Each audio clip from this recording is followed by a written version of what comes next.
I'm the monster. I became the narcissist you made. Dark Psychology Edition. No fluff, no mercy, no hero arc. This is the villain speaking.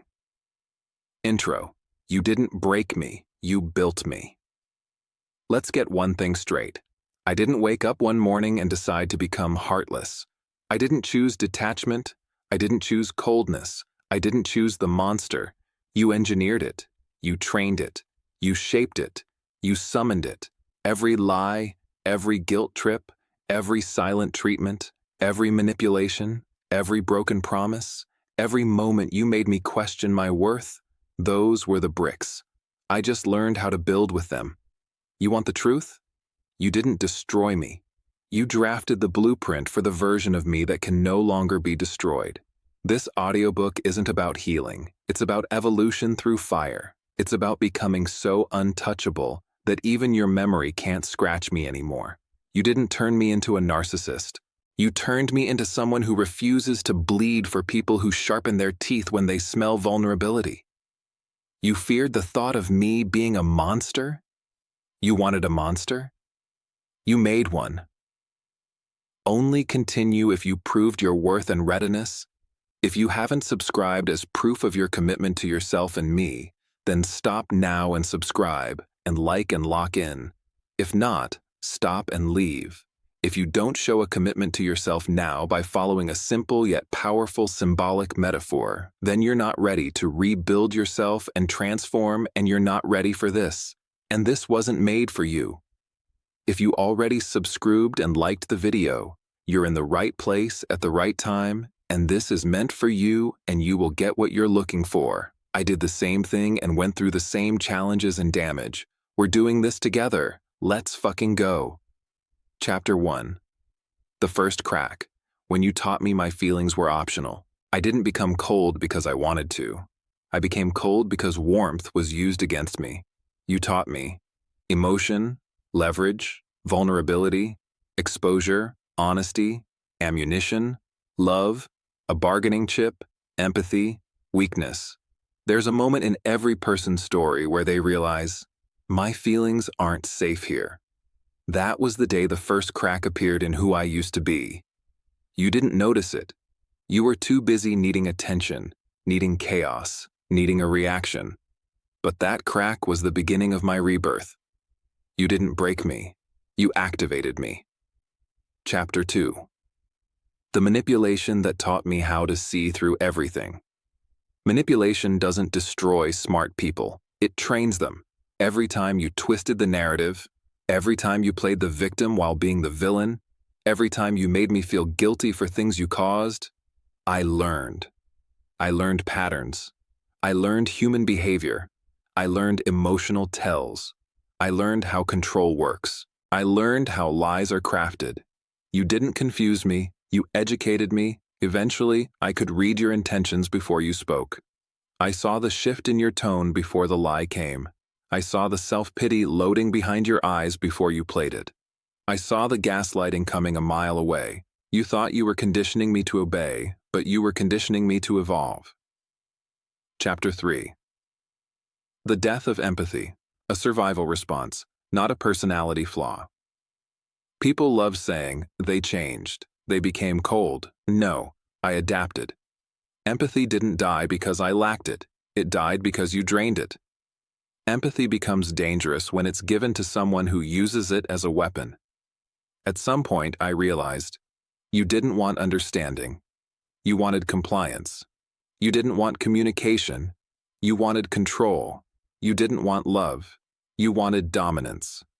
So my empathy shut down, not as an attack, but as self-defense. Once empathy turns off, it doesn't come back the same. It comes back with boundaries. It comes back with requirements. It comes back with protection protocols. And if a person can't meet them, they don't get access. You taught me that. Chapter 4. The moment I realized you loved my weakness, not me. This was the turning point.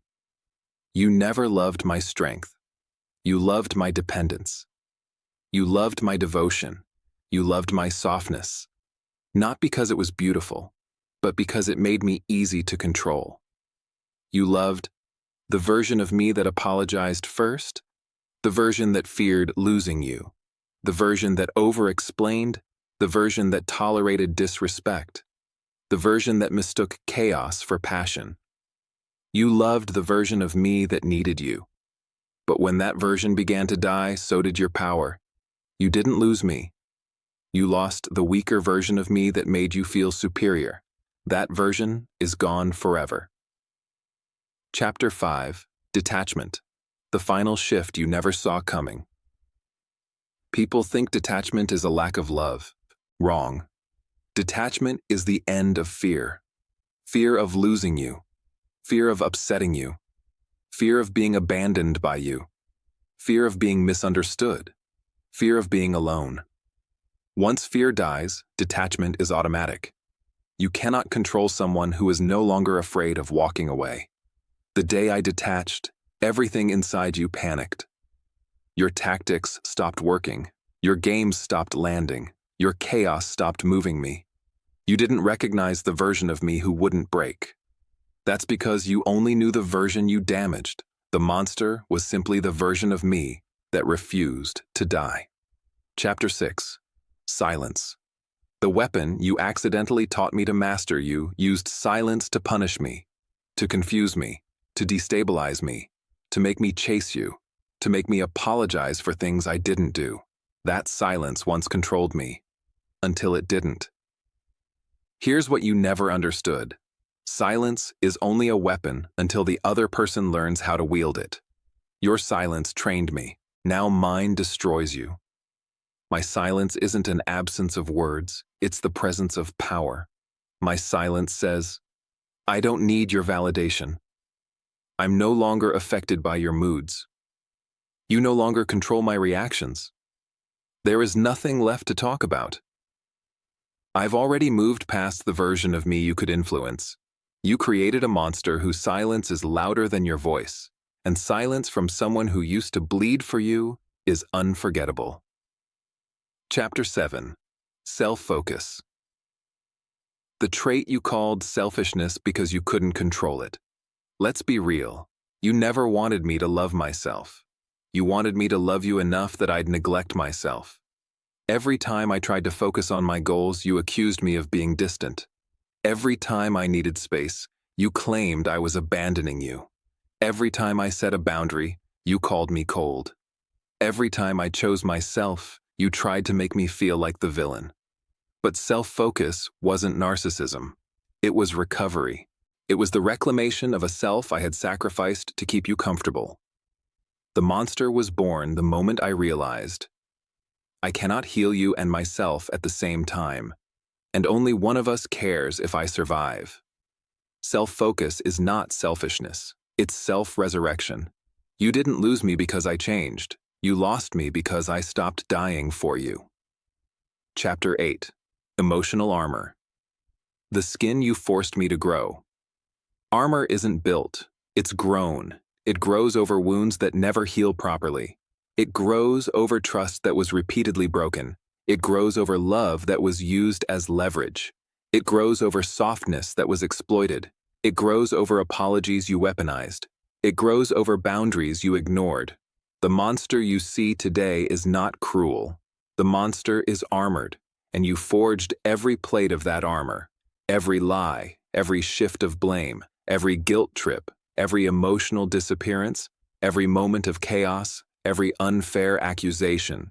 Every time you acted like the victim after hurting me, armor doesn't make me dangerous. Armor makes me immune to the very tactics you used to rely on. You can't pierce what you built. Chapter 9. The shift in power. When you could no longer read me. There was a time when you could predict my reactions. You knew exactly which buttons to push. You knew what hurt me. You knew what scared me. You knew how to twist my emotions. You knew how to keep me chasing, explaining, hoping. You don't anymore, because monsters don't communicate in the language of their creators. You expect anger, but get neutrality, jealousy, but get indifference, emotional collapse, but get silence, fear, but get calm, desperation, but get distance, explanations. but get nothing. You lost control the moment I stopped giving you emotional data to feed on. You cannot manipulate someone who is no longer emotionally accessible. You cannot guilt a person whose conscience you exhausted. You cannot confuse a person who sees through your patterns. And you cannot hurt a person who rebuilt themselves around the wound. The monster became unpredictable because I stopped performing the script you wrote for me. Chapter 10. The exact moment you lost me. This is the part you never understood. You think I left because of the final argument, the final betrayal, the final broken promise, the final lie. But that was just the moment the door closed. The moment you truly lost me was silent. It was the moment I realized, you will never be the person I believed you were. That realization kills something permanent inside a person. After that, everything changes. You may still see the old behaviors for a while. The same tone, the same care, the same presence. But something essential has already died. And once it dies, the relationship becomes a ghost. You lost me the moment I saw you clearly. The moment I saw your patterns. The moment I saw your intentions. The moment I saw you weren't evolving. The moment I saw you enjoyed the power imbalance. You lost me the moment I realized you were more invested in controlling me than loving me. After that, the monster wasn't born. The monster was freed. Chapter 11. The birth of indifference, the most terrifying transformation of all.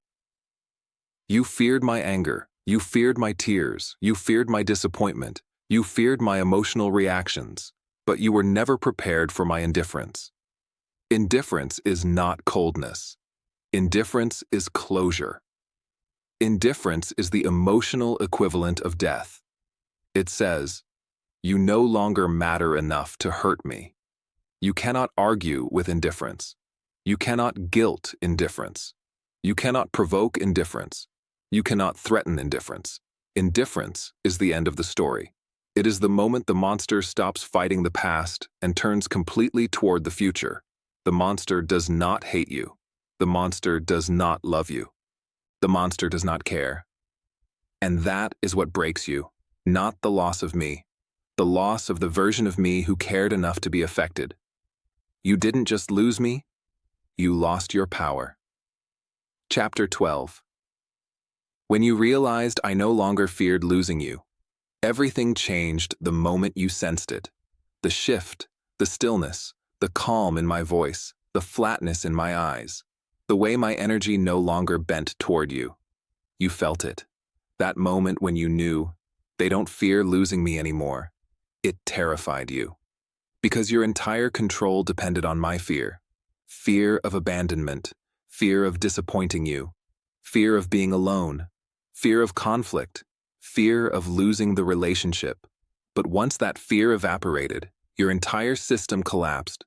Because the thing you never understood was, I wasn't afraid of losing you. I was afraid of losing the version of myself that loved you. Once that version died, there was nothing left for me to lose. And a person with nothing left to lose is a person you can never control again. That was the beginning of the end, not of us, but of your power. Chapter 13. You saw my growth as insubordination. You didn't want me to evolve. You wanted me to stay predictable. So when I started growing internally, when I became emotionally steady, mentally strong, unreactive, focused, self-assured, you panicked. Because my growth did the one thing you never expected. It exposed what you never developed in yourself. Growth is intimidating to those who rely on your stagnation. Every step I took towards self-respect felt like rebellion to you. You mistook my healing for hostility. You mistook my boundaries for disrespect. You mistook my independence for ego. You mistook my self-worth for narcissism. Let me clarify. I didn't become arrogant. I became unavailable to the version of you that needed me weak. Your discomfort was a confession. You didn't want a partner. You wanted a subordinate, but I wasn't growing to defy you. I was growing to leave you. Chapter 14. When I became the one you could not read. You used to be able to predict me. You knew how I'd react. You knew how to trigger guilt. You knew how to twist my empathy. You knew how to pull me back in. You knew what words would destabilize me. But then I became unreadable, emotionally neutral, psychologically opaque, energetically unavailable. You tried to interpret my silence, but silence has no tells. You tried to provoke emotion, but I had none left for you. You tried to decode my distance, but my distance wasn't a message. It was a boundary. You tried to figure out what I was thinking, but people only reveal their thoughts when they still trust the audience. You lost access, and without access, you lost control. You didn't just lose the old me, you lost your advantage.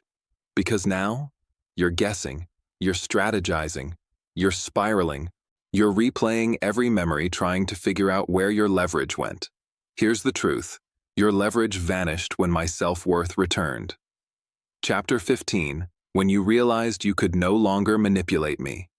Let's list the things that stopped working.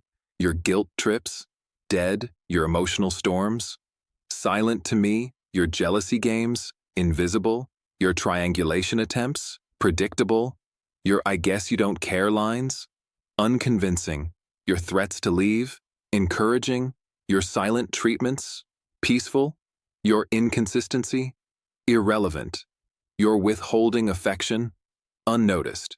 Everything you used to use as psychological leverage became meaningless because I evolved past the emotional level where your tactics could function. You can't manipulate someone who sees through every move. You can't control someone who no longer reacts.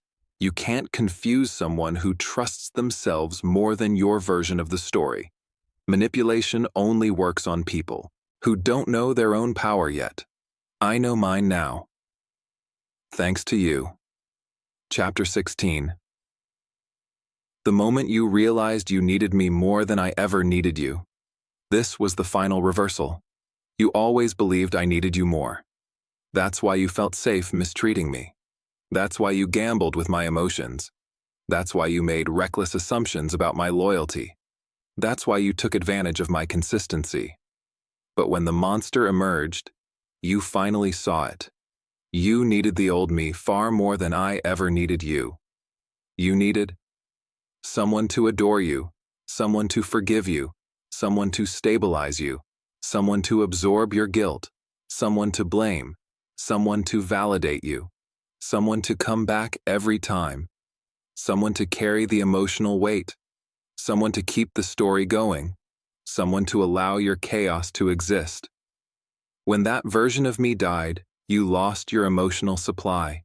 You lost your safety net. You lost your emotional cushion. You lost the version of me you could hurt without consequences. You didn't just lose me. You lost the person who made your flaws bearable. And now you feel the void you assumed I'd always fill. But monsters don't return to the hands that crafted them. Chapter 17. The shift from victim to judge. Here's the part you never expected. I stopped being the emotional victim the moment I became the observer. I watched you. I analyzed you. I mapped your patterns. I decoded your motives. I recognized your cycles. I understood your wounds. I identified your triggers. I studied your behavior. You trained me so well that I became an expert in your psychology. And the moment I understood you, truly understood you, I stopped loving you. Because you cannot love what you see clearly. You can only love what you project meaning onto. Once clarity replaced projection, my heart detached completely. And in that detachment, my power returned. You weren't dealing with the wounded version anymore. You were standing in front of the final form, the judge of the story, not the victim of it. Chapter 18. The day I stopped needing to be understood once, I would have done anything to make you understand. My intentions, my heart, my pain, my perspective, my loyalty, my love, my confusion. But monsters don't explain themselves. Explanation is a request for validation. Explanation is a plea to be seen. Explanation is an emotional negotiation. I negotiated with you until I realized Understanding is impossible when the person you're talking to benefits from misunderstanding you. You needed to twist my words. You needed to distort my intentions. You needed to cast yourself as the victim. You needed to invalidate my feelings. Understanding wasn't the goal. Control was. So I stopped explaining. That's when the monster took full shape. Because once a person stops explaining, they stop needing approval. They stop needing closure. They stop needing the past to make sense. They walk forward, with or without you. Chapter 19. When my peace started to offend you, my chaos used to benefit you. It kept me reactive. It kept me emotional. It kept me trying. It kept me attached. It kept me chasing. But when I found peace, real, internal, unshakable peace, you became uncomfortable. Because peace is what exposes people who thrive in disorder. Peace is the mirror that reveals the truth. It was never me. It was always you. When I became calm, you became erratic. When I became still, you became loud. When I stopped engaging in the cycle, you spun harder. When I stopped reacting, you escalated. When I stopped feeding the fire, you realized the flames you blamed on me were always yours. My peace became your panic. Because my peace proved I was never the problem, you were. And the monster? The monster is simply the version of me who refuses to be dragged back into your storm. Chapter 20. The final shift. You started chasing the version of me that no longer exists. When you saw I was gone, something in you snapped. You didn't chase me when you had me, but you chased the loss of me. You chased the attention, the control, the influence, the ego boost, the emotional cushion, the version of me that put you first, the version of me that apologized, the version of me that tolerated everything, the version of me that doubted myself, the version of me that needed your approval. You chased a ghost, because the person you're trying to get back died the day I realized you liked them broken. You're not chasing me. You're chasing your old power. And you will never have it again. Because that version of me is never coming back. Chapter 21. Why you call me a monster now? You don't call me a monster because I became cruel. You call me a monster because I stopped allowing manipulation. I stopped accepting excuses. I stopped explaining myself. I stopped prioritizing you. I stopped reacting to guilt. I stopped rescuing you. I stopped trying to fix what you broke. I stopped tolerating disrespect. I stopped needing your validation. I stopped being predictable. I stopped being available. I stopped being controllable. You call me a monster because your old tactics no longer work. You call me a monster because I grew beyond the reach of your influence. You call me a monster because the person who once held up your emotional world no longer participates in the illusion. You call me a monster because I finally became someone you cannot defeat. And that's the truth. The monster isn't evil. The monster is immune. Chapter 22. The true end of the story. You created the monster, but I perfected it. There's a critical distinction you will never admit. You created the initial transformation, but I refined it, sharpened it, directed it, owned it. You created the wound. I created the wisdom. You created the coldness. I created the discipline. You created the detachment. I created the peace. You created the armor. I created the identity. You created the monster.